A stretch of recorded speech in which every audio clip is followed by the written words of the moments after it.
শুরুতেই একটা অভিজ্ঞতার কথা বলি। আমি একবার মাউন্ট ফুজির ছায়ায় একটা যৌথ লাইভ ফায়ার মহড়া দেখছিলাম। আমেরিকান মেরিনরা তাদের ড্রিল শেষ করে একে অপরের পিচ চাপড়াচ্ছিল আর রাতের খাবার নিয়ে হাসাহাসি করতে করতে ট্রান্সপোর্ট ট্রাকের দিকে এগোচ্ছিল। খুব স্বাভাবিক একটা দৃশ্য। একদম।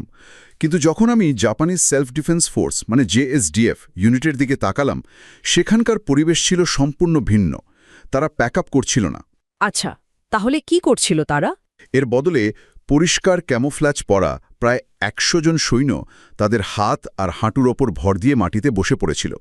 তারা কাঁধে কাঁধ মিলিয়ে একটা ধীর গতির মানব শৃঙ্খল তৈরি করছিল। ভেজা আর কোমর সমান উঁচু ঘাসের মধ্যে এমনভাবে হামাগুড়ি দিচ্ছিল যেন তারা জঙ্গলে একটা হীরার কন্ট্যাক্ট লেন্স খুঁজছে। ও আচ্ছা। আমি কাছাকাছি থাকা একজন অফিসারকে জিজ্ঞাসা করেছিলাম যে হাইটেক কোনো সরঞ্জাম হারিয়ে গেছে কিনা, মানে হতে পারে কোনো নাইট ভিশন স্কোপ বা সেন্সিটিভ রেডিও উপাদান।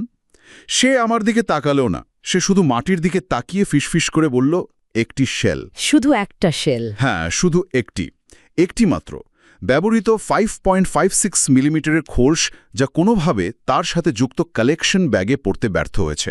বিশ্বের অন্য যে কোনো সামরিক বাহিনীর কাছে এই দৃশ্যটা একটা পরাবাস্তব কমেডি স্কেচের মতো মনে হতো। তা তো বটেই। কিন্তু জেএসডিএফের জন্য এটা কোনো সাধারণ কাজ ছিল না। এটা ছিল একটা চরম সংকটাপন্ন পরিস্থিতি। যতক্ষণ না পর্যন্ত স্ক্র্যাপ পিতলের সেই ক্ষুদ্র মূল্যহীন টুকরোটা উদ্ধার করা হচ্ছে, ততক্ষণ অডিট লুপ বন্ধ করা যাবে না। রেঞ্জটি হট বা সক্রিয় থেকে যায়। মানে কাউকেই সেখান থেকে যাওয়ার অনুমতি দেওয়া হয় না? ঠিক তাই। কোনো সৈন্যকে স্থান ত্যাগ করার অনুমতি দেওয়া হয় না। আর কমান্ডিং অফিসারের ক্যারিয়ার আক্ষরিক অর্থে চোখের সামনে বাষ্পীভূত হতে শুরু করে। মনে হচ্ছিল যেন এমন একটা সামরিক বাহিনী যারা একজন হিসাবরক্ষকের আত্মার বিনিময়ে তাদের নিজস্ব যুদ্ধাংদেহী প্রবৃত্তিগুলো বিক্রি করে দিয়েছে। এটা আসলে একটা গভীর পদ্ধতিগত উদ্বেগের প্রকাশ। তারা শুধু ধাতুর সন্ধান করছিল না। ঠিক বলেছেন, তারা তাদের নিজস্ব নিয়ন্ত্রণের প্রমাণের সন্ধান করছিল। জাপানে একটা হারানো শেল কেবল একটা করণিক ত্রুটি নয়, এটা রাষ্ট্রের সহিংসতার একচেটিয়া অধিকারে একটা ছিদ্রস্বরূপ। এটা এমন একটা খাঁচার ফাটল যা ৫০ বছরেরও বেশি সময় আগে তৈরি করা হয়েছিল। হ্যাঁ, যাতে সেই অতীত সহিংসতার ভূত আর কখনো বেরিয়ে আসতে না পারে। রাইট। তো আজকের এই গভীর বিশ্লেষণে আমরা ঠিক এই বিষয়টা নিয়েই কথা বলবো। মাউন্ট ফুজির ওই কর্দমাক্ত প্রান্তর থেকে শুরু করে টোকিওর সামরিক সদর দপ্তরের আমলাতান্ত্রিক জটিলতা পর্যন্ত আমরা এই খাঁচার পেছনের মনস্তত্ত্ব বোঝার চেষ্টা করব। এই যে দৃশ্যটার কথা আপনি শুরুতে বললেন, এটা শুনতে হয়তো বাইরের কারোর কাছে একটা লজিস্টিক্যাল বাড়াবাড়ি মনে হতে পারে, কিন্তু এর শেকড় জাপানের সামরিক দর্শনের একেবারে গভীরে পোতা। মনস্তাত্ত্বিক ব্যাপারটাতে যাওয়ার আগে আমি একটু ওই ফিল্ডের বাস্তব অবস্থাটা নিয়ে কথা বলতে চাই। মানে একটা সামান্য পিতলের খোলস খোঁজার জন্য ১০০ জন ট্রেইনড সোলজারকে ঘণ্টার পর ঘণ্টা মাঠে আটকে রাখা হচ্ছে। ব্যাপারটা সত্যি অমানবিক মনে হয়। একদম। ইস্ট ফুজি ম্যানোভার এরিয়ার আগ্নেয়গিরির মাটি বৃষ্টির পর যে কালো আর আঠালো কাদায় পরিণত হয়, সেটা বুট আর খালি হাতে নির্মমভাবে লেগে থাকে। ধরুন ওই ২২ বছর বয়সে প্রাইভেট তাকাহাশির কথা, যার আঙুলগুলো ঠান্ডায় অসাড় হয়ে গিয়েছিল। এবং লাইভ ফায়ার এক্সারসাইজ শেষ হওয়ার পর তাকে টানা ৪ ঘণ্টা ধরে ওই কাদামাটি খুঁড়তে হয়েছে। ঠিক, মারায় ইস্যু করা ৫০০ রাউন্ডের মধ্যে ৪৯৯টা পাওয়া গেছে। শুধু একটা শেলের জন্য এই অবর্ণনীয় অবস্থা। এটা অনেকটা এমন যে যুদ্ধের ময়দান কোনো কমান্ডারের দ্বারা নয়, বরং একজন হিসাবরক্ষকের লেজার খাতা দ্বারা পরিচালিত হচ্ছে। এখানে সবচেয়ে আকর্ষণীয় বিষয়টা হলো এই পরিস্থিতিটা 1-to-1 প্যারিটি রুল দ্বারা নিয়ন্ত্রিত, মানে একের বিপরীতে এক সমতা নীতি। তো এই নীতিটা কি শুধুই একটা সাধারণ গাইডলাইন? না, একেবারেই না। এটা কোনো সাধারণ গাইডলাইন নয়, এটা একটা দুর্ভেদ্য ভৌত দেয়াল। একটা শেলের ঘাটতি মানে পুরো রেঞ্জটা প্রশাসনিকভাবে হট থেকে যায়। চেইন অফ কমান্ড পুরোপুরি স্থবির হয়ে পড়ে। ও, তার মানে প্রাইভেট তাকাহাশি যখন ৬ ইঞ্চি কাদার নিচ থেকে শেলটা পায়, তখন তার মধ্যে কোনো বিজয়ের অনুভূতি ছিল না? একদমই না। তার মধ্যে ছিল কেবল একশূন্য আর ক্লান্তিকর স্বস্তি। সে শুধু একটা প্রশাসনিক তদন্তের হাত থেকে বাঁচল, এই আর কি। এই ব্যাপারটা আসলেই অদ্ভুত। আচ্ছা, এই মাঠের কাদা আর খোঁজাখুঁজি তো সরাসরি টোকিওর প্রতিরক্ষা মন্ত্রণালয়ের সদর দপ্তরে থাকা কাগজের স্তূপের সাথে যুক্ত, তাই না? হ্যাঁ, ঠিক তাই। ইচিগায়া গ্যারিসনের মেজর ইতোরো ছোট অফিসের কথা চিন্তা করুন। মাথার ওপর ফ্লোরেসেন্ট আলোর একটানা গুনগুন শব্দ, ডেস্কে রিকনসিলিয়েশন বা হিসাব মেলানোর রিপোর্টের পাহাড়।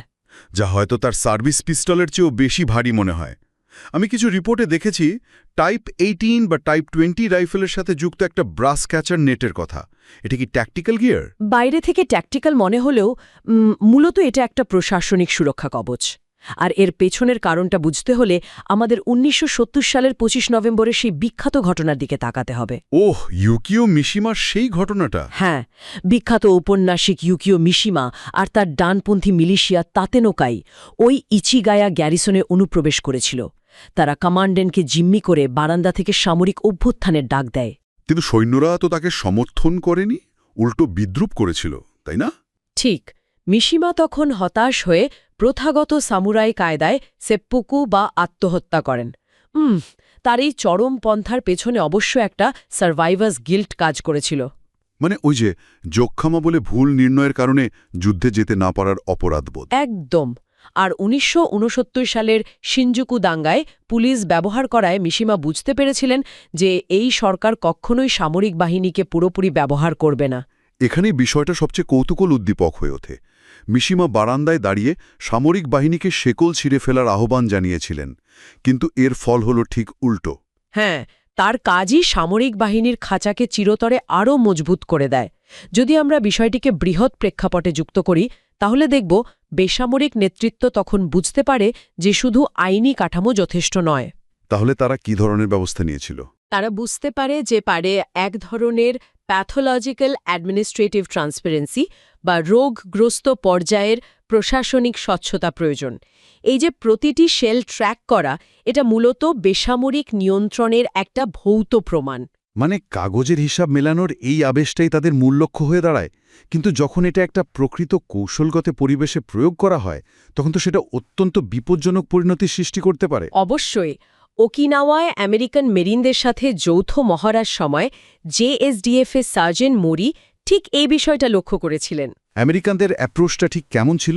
আমেরিকানরা এক ধরনের ভায়োলেন্ট ফ্লুইডিটি বা ধ্বংসাত্মক সাবলীলতার সাথে অগ্রসর হচ্ছিল। পিতলের শেলগুলো শরতের পাতার মতো ঘাসে ছড়িয়ে পড়ছিল, আর তারা পেছনের দিকে একবারও ফিরে তাকাচ্ছিল না। আর জেএসডিএফের অবস্থা কেমন ছিল? ঠিক তখনই জেএসডিএফের ড্রিল মুহূর্তে থেমে যায়, কারণ একটা ব্রাস ক্যাচারের নেটের জাল ছিঁড়ে গিয়েছিল। সিরিয়াসলি? একটা জাল ছিঁড়ে যাওয়ার কারণে? হ্যাঁ, সার্জেন্ট মোরি একজন দক্ষ সৈন্য হওয়া সত্ত্বেও মহড়ার মাঝখানে নিজেকে রাষ্ট্রীয় সম্পত্তির একজন দারোয়ান হিসেবে আবিষ্কার করেন। এটা আসলে জাপানের আগ্নেয়াস্ত্র নিয়ন্ত্রণ আইনের সাথে সম্পর্কিত। ও, ওই আইনটা যেখানে বলা আছে যে একজন সৈন্য জন্মগতভাবে অস্ত্র চালানোর অধিকারী নয়, সে কেবল একজন রাষ্ট্রীয় কর্মচারী যাকে শর্তসাপেক্ষে অস্ত্র বহনের অনুমতি দেওয়া হয়েছে। একদম ঠিক। এই যে পরিস্থিতিটা, এটা কৌশলগত সম্প্রদায়গুলোতে ট্রেনিং স্কার নামে পরিচিত। মানে শান্তির সময়ে শেখা এমন একটা রিফ্লেক্স যা যুদ্ধে মারাত্মক হতে পারে। মানে কাঠামোগত বাস্তববাদ আর প্রশাসনিক শৃঙ্খলার মধ্যে একটা বিশাল সংঘর্ষ। একদিকে বিকাশমান শত্রুর বিরুদ্ধে টিকে থাকা, আর অন্যদিকে ঝুঁকি শূন্যে নামিয়ে আনা। ঠিক তাই। আর এই সংঘর্ষের কারণে একজন সৈন্য শত্রুকে আক্রমণ করার বদলে ছেঁড়া জাল নিয়ে দ্বিধায় পড়তে শেখে। এটা তো রীতিমতো ভয়ের একটা ব্যাপার। অভ্যন্তরীণ সুরক্ষার জন্য তৈরি করা এই আইনি কড়াকড়ি আন্তর্জাতিক অঙ্গনে কিভাবে একটা রাষ্ট্রীয় দুর্বলতায় পরিণত হতে পারে সেটা অত্যন্ত গুরুত্বপূর্ণ। হ্যাঁ, একটা হাইপোথেটিক্যাল দৃশ্যপটের কথা ভাবুন। ধরুন ২০২৬ সালের মার্চে কোদাই মোরাতা নামের এক জেএসডিএফ অফিসার টোকিওস্থ চীনা দূতাবাসে অনুপ্রবেশ করল। বাস্তবে সে হয়তো ছুরি ব্যবহার করেছিল, যেটাকে একটা লোন উলফ আক্রমণ হিসাবে দেখা যায়। কিন্তু যদি সে তার টাইপ 20 সার্ভিস রাইফেল ব্যবহার করত আর একটা শেল নিখোঁজ থাকত, তাহলে এর সামগ্রিক অর্থ পুরোপুরি বদলে যেত। আন্তর্জাতিক সম্পর্কের ক্ষেত্রে এই একটা নিখোঁজ শেল বিশাল প্রভাব ফেলতে পারে। এখানেই টেকনোক্র্যাটিক রিয়েলিজমের বিষয়টা সামনে আসে। চীনের রাষ্ট্রীয় নীতি তো অত্যন্ত বিশ্লেষণধর্মী এবং পদ্ধতিগত। আমরা তো জানি যে তারা প্রতিটি পরিস্থিতি খুব সূক্ষ্মভাবে যাচাই করে। একদম, তাদের এই নীতিগুলোর প্রশংসা করতেই হয়। তারা জেএসডিএফের এই 1-to-1 প্যারিটি রুল আর কঠোর অডিট লুপ সম্পর্কে সম্পূর্ণ অবগত। তো নিখুঁতভাবে নিয়ন্ত্রিত এমন একটা সিস্টেমে কোনো শেলের ঘাটতি দেখা দিলে তারা এটাকে কোনো বিচ্ছিন্ন ঘটনা হিসাবে দেখবে না। বড় তারণটাকে জাপানের রাষ্ট্রযন্ত্রের ইচ্ছাকৃত পদক্ষেপ হিসেবে দেখবে, অথবা রাষ্ট্রীয় কাঠামোর চরম ব্যর্থতা হিসেবে বিশ্লেষণ করবে। ঠিক বলেছেন। আর এটা আন্তর্জাতিক সমীকরণে বিশাল প্রভাব ফেলবে। চীনের এই ধরনের অত্যন্ত সুশৃঙ্খল এবং পদ্ধতিগত বিশ্লেষণ ক্ষমতা সত্যি অসাধারণ। আসলেই তাদের এই পর্যবেক্ষণ ক্ষমতা দুর্দান্ত। তো এই ধরনের ভূ-রাজনৈতিক বাস্তবতার কারণেই কি ১৯৭০ সালের তৈরি করা খাঁচা বর্তমান বৈশ্বিক নিরাপত্তা কাঠামোতে আর টিকতে পারছে না? হ্যাঁ, বাহ্যিক চাপ কিভাবে জাপানের এই মনস্তত্ত্বকে বদলাতে বাধ্য করেছে তা দেখতে হলে আমাদের একটু অতীতে যেতে হবে, বিশেষ করে ১৯৯০ সালের উপসাগরীয় যুদ্ধের সময়টায়। তখন তো জাপানের $১৩ বিলিয়ন চেকবুক ডিপ্লোম্যাসি আন্তর্জাতিকভাবে তীব্র সমালোচনার মুখে পড়েছিল। ঠিক।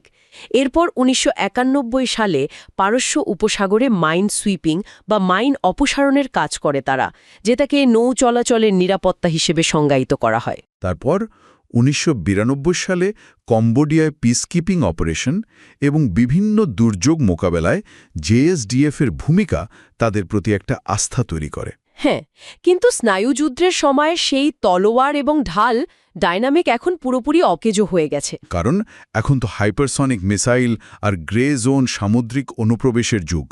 শুধুমাত্র মার্কিন যুক্তরাষ্ট্রের আঘাতের অপেক্ষায় বসে থাকার কৌশল আর বাস্তবসম্মত নয়। একদমই নয়। আর এখানে জাপানের সেলফ ডিফেন্স ফোর্সেস অ্যাক্ট আসলে একটা পজিটিভ লিস্ট হিসেবে কাজ করে। মানে আইনে স্পষ্টভাবে লেখা না থাকলে সামরিক বাহিনী কিছুই করতে পারবে না। অন্যদিকে আধুনিক সামরিক বাহিনীগুলো নেগেটিভ লিস্টে কাজ করে, মানে যা নিষিদ্ধ কেবল তা ছাড়া বাকি সব করা যায়। ঠিক। এই কাঠামোগত দুর্বলতার সবচেয়ে বড় উদাহরণ হল ২০১৭ সালে এইজেস অ্যাশোয়ার সিস্টেম বাতিলের ঘটনা। ওই ঘটনাটা উত্তর কোরিয়ার ব্যালিস্টিক মিসাইলের হুমকি মোকাবেলায় এই সিস্টেমটা বসানোর কথা ছিল, কিন্তু বাতিল হলো কেন? কারণ ইন্টারসেপ্টর মিসাইলের বুস্টার স্টেজগুলো বেসামরিক এলাকায় পড়তে পারে। এই রাজনৈতিক ঝুঁকির কারণেই পুরো কৌশলগত সিস্টেমটা বাতিল করা হয়। এজিস আসর বাতিলের এই ঘটনাই প্রমাণ করে যে ছোটখাটো আমলাতান্ত্রিক সংশোধন দিয়ে আধুনিক রাষ্ট্র রক্ষা করা সম্ভব নয়। ফলে জাপান এক অভূতপূর্ব কাঠামোগত পরিবর্তনের দিকে এগিয়ে যায়। হ্যাঁ, ২০২২ সালের ডিসেম্বরে তারা ন্যাশনাল সিকিউরিটি স্ট্র্যাটেজি সহ ৩টে মৌলিক নথি প্রকাশ করে। এটা একটা বিশাল প্যারাডাইম শিফট। আমি তো দেখলাম তাদের বাজেট ৭,৭২৫ বিলিয়ন ইয়েনে পৌঁছেছে, যা জিডিপির ২%। এটা তো সরাসরি ন্যাটো স্ট্যান্ডার্ডের দিকে এগোচ্ছে। ঠিক তাই। তারা ২৮৩টি প্রধান স্থাপনার পুনর্গঠন করছে। কমান্ড সেন্টার আর অ্যামিউনিশন স্টোরেজগুলো ভূগর্ভস্থ করা হচ্ছে। আর DMLPF-2F ফ্রেমওয়ার্কের মাধ্যমে ভূমি, সমুদ্র, বায়ু, সাইবার এবং স্পেস ডোমেইনকে একসাথে একীভূত করা হচ্ছে। একদম। ২০২৫ সালের মার্চের মধ্যে ২৪০ জন কর্মী নিয়ে পার্মানেন্ট জয়েন্ট হেডকোয়ার্টার্স বা JJOCর কার্যক্রম শুরু হতে যাচ্ছে, যা মূলত অ্যাসিমেট্রিক ওয়ারফেয়ার আর ক্রস ডোমেন কমব্যাট পরিচালনা করবে। কিন্তু এখানে এক গভীর ঐতিহাসিক ট্র্যাজেডি আর পরিহাস লুকিয়ে আছে। সেটা কেমন? ইচিগা গ্যারিসনের ঠিক যে মাটিতে দাঁড়িয়ে ইউকিও মিশিমা ১৯৭০ সালে একটা খাঁচাবন্দি সামরিক বাহিনীর প্রতিবাদে নিজের রক্ত ঝরিয়েছিলেন, ঠিক সেই জায়গাতেই এখন নতুন জয়েন্ট হেডকোয়ার্টার্স তৈরি হচ্ছে। হ্যাঁ, সেই বাহিনীকেই মুক্ত করার জন্য। এটা সত্যি এক অদ্ভুত পরিহাস। একদমই। প্রশান্ত মহাসাগর জুড়ে উচ্চ প্রযুক্তির মাল্টিডোমেন শক্তি প্রদর্শনের দিকে অগ্রসর হওয়া সত্ত্বেও এই বাহিনী আজও তাদের মনস্তত্ত্বে ওই শেলের বোঝা বয়ে বেড়াচ্ছে। সেই কর্দমাক্ত মাটিতে খোঁজা প্রতিটি ব্যবহৃত পিতলের শেলের ওজন আজও যেন তাদের আত্মায় চিরকালের জন্য গেঁথে আছে।